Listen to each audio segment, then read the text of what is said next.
Es cierto que no debemos vivir en la nostalgia del pasado, pero también es cierto la insensatez de esa tendencia de vivir en el entusiasmo del presente, olvidando o aún más cancelando el pasado, considerando lo nuevo bueno porque es nuevo. La sabiduría popular dice que valoramos las cosas valiosas justamente cuando las hemos perdido. ¿No habremos perdido nada valioso del pasado? Y hablando del pasado, quiero compartir con vosotros una homilía de un sacerdote italiano conocido en Italia por su oposición tanto al fascismo como al comunismo, escritor, pastor, don Primo Mazzolari, una homilía del Jueves Santo de 1958.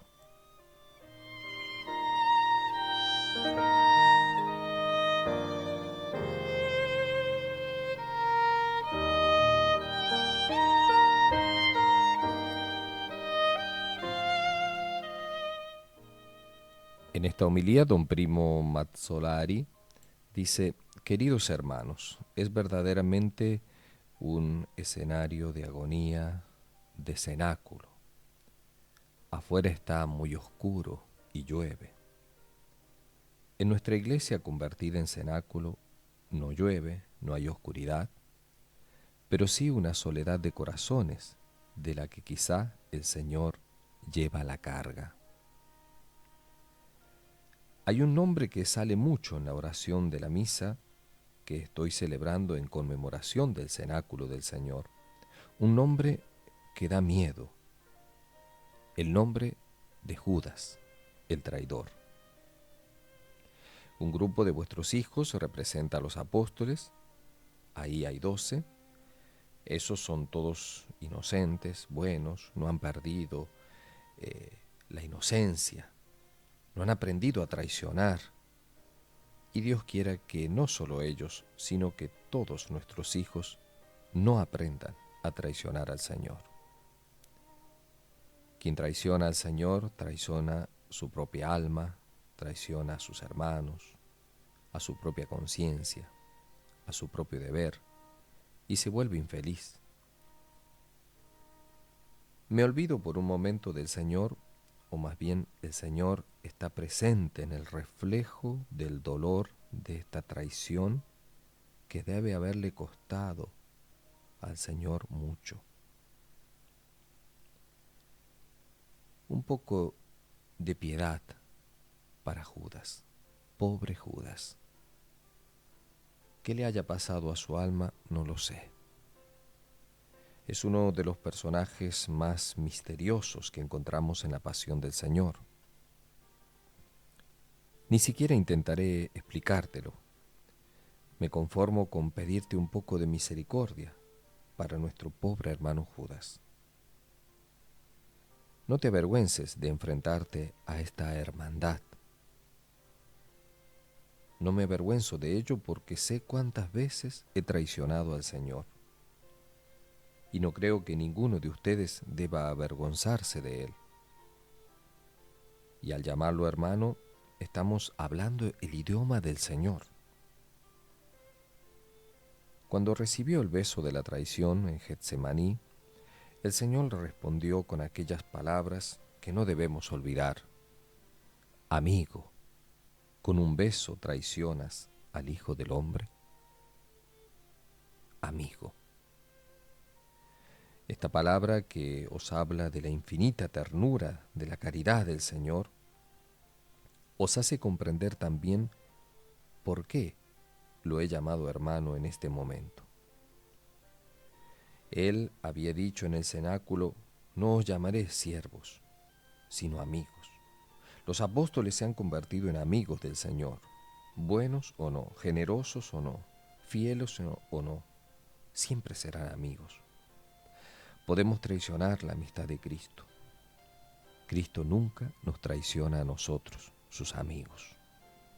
Incluso cuando no lo merecemos, incluso cuando nos volvemos contra Él, incluso cuando lo negamos, ante sus ojos y su corazón, siempre somos amigos del Señor.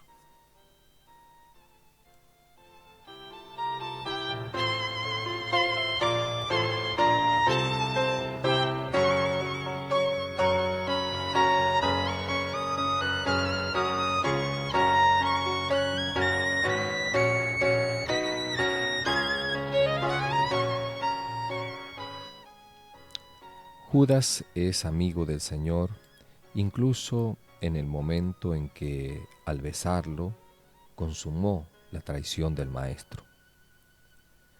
Les pregunté cómo es que un apóstol del Señor terminó siendo un traidor. ¿Conocéis, mis queridos hermanos, el misterio del mal? ¿Puedes decirme cómo es que nos volvemos malos? Recuerda que todos hemos descubierto el mal dentro de nosotros en algún momento. Hemos visto crecer el mal. Ni siquiera sabemos por qué nos abandonamos a veces al mal, por qué nos convertimos en blasfemos, en indiferentes, fríos. Ni siquiera sabemos por qué le dimos la espalda a Cristo y a la Iglesia.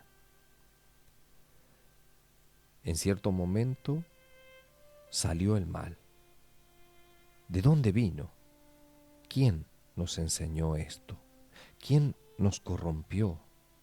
¿Quién nos quitó la inocencia? ¿Quién nos quitó la fe? ¿Quién nos ha quitado la capacidad de creer en el bien, de amar el bien, de buscar el bien, de aceptar el deber, de afrontar la vida como una misión? Miremos a Judas, nuestro hermano, hermano en esta miseria común y en esta sorpresa.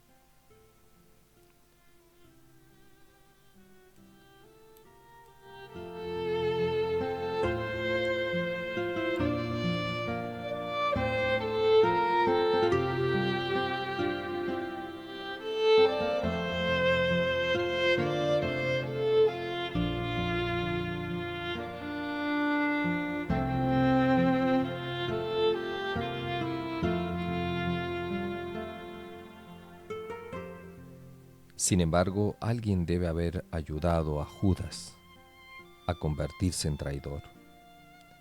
Hay una palabra en el Evangelio que no explica el misterio del mal de Judas, pero que nos lo pone delante de manera impresionante.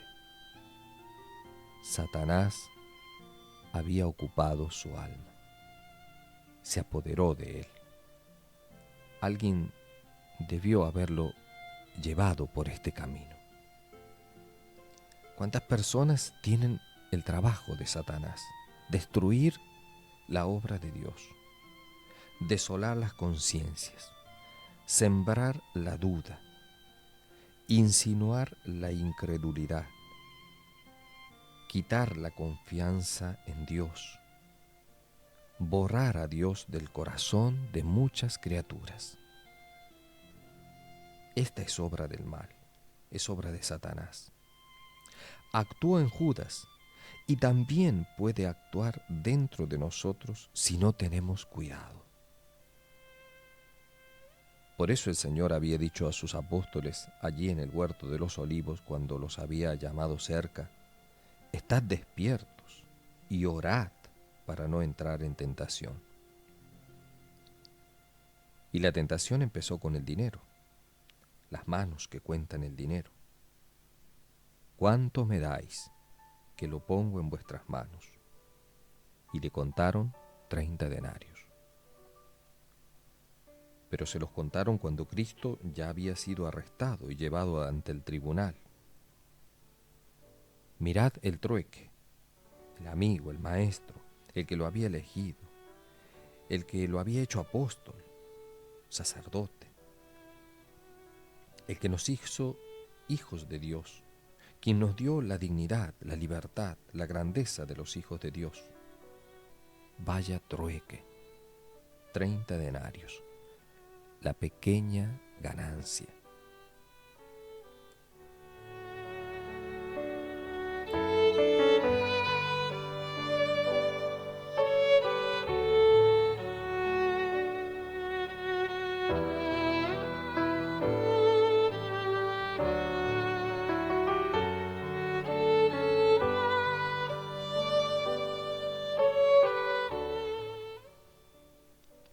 Quizá Judas no había calculado hasta dónde podría llegar su gesto, su acción. Una conciencia vale poco, mis queridos hermanos, 30 monedas de plata.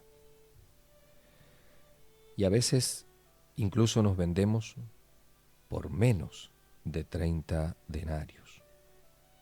Aquí están nuestras ganancias. Por eso se oye clasificar a Judas como un pésimo hombre de negocios. Hay algunos que creen que han hecho un trato al vender a Cristo, que hacen un trato al negar a Cristo y ponerse del lado de sus enemigos. Cree haberse ganado su lugar, un poco de trabajo, una cierta estima, una cierta consideración entre ciertos amigos que disfrutan de poder llevarse lo mejor que hay en el alma y en la conciencia de algunos de sus compañeros. ¿Ves el beneficio aquí? 30 denarios. ¿En qué se convierten estos 30 denarios?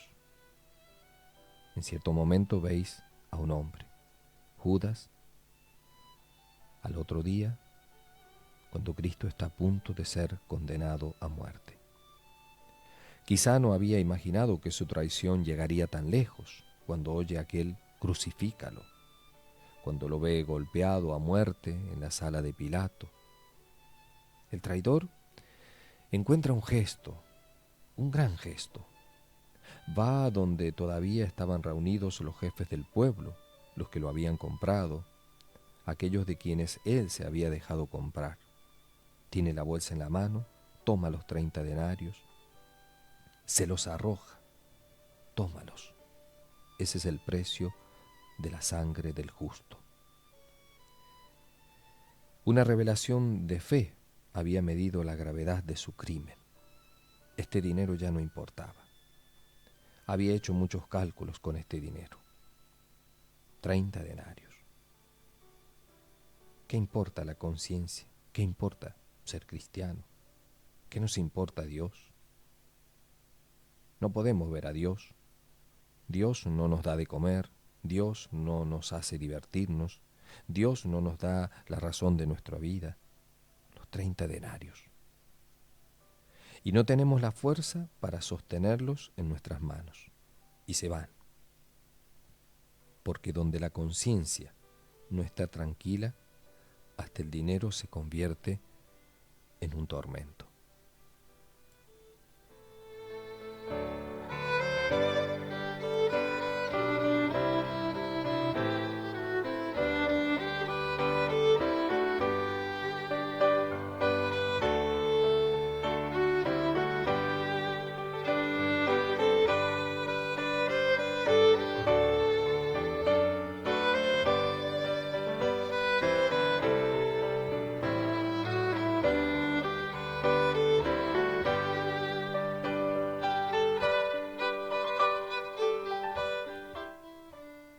De parte de Judas hay un gesto que denota la grandeza humana. Los arroja allí. ¿Crees que esa gente entiende algo? Los levanta y dice, como tienen sangre, los dejamos a un lado, compraremos un terreno y lo convertiremos en un cementerio para los extranjeros que mueren durante la Semana Santa y otras grandes fiestas de nuestro pueblo. Entonces, la escena cambia. Mañana, por la tarde, aquí, cuando la cruz esté descubierta, verán que hay 2 cadalsos. Ahí está la cruz de Cristo. Y hay un árbol donde se ahorcó el traidor. Pobre Judas, nuestro pobre hermano. El mayor de los pecados no es vender a Cristo, es desesperarse. Pedro también había negado al Maestro, y entonces lo miró y se puso a llorar, y el Señor lo puso nuevamente en su lugar, su vicario. Todos los apóstoles abandonaron al Señor y regresaron, y Cristo los perdonó y los aceptó con la misma confianza. ¿Crees que tampoco habría habido lugar para Judas si hubiera querido, si se hubiera acercado al pie del Calvario, si lo hubiera mirado al menos en una esquina o en un recodo del camino de la vía dolorosa?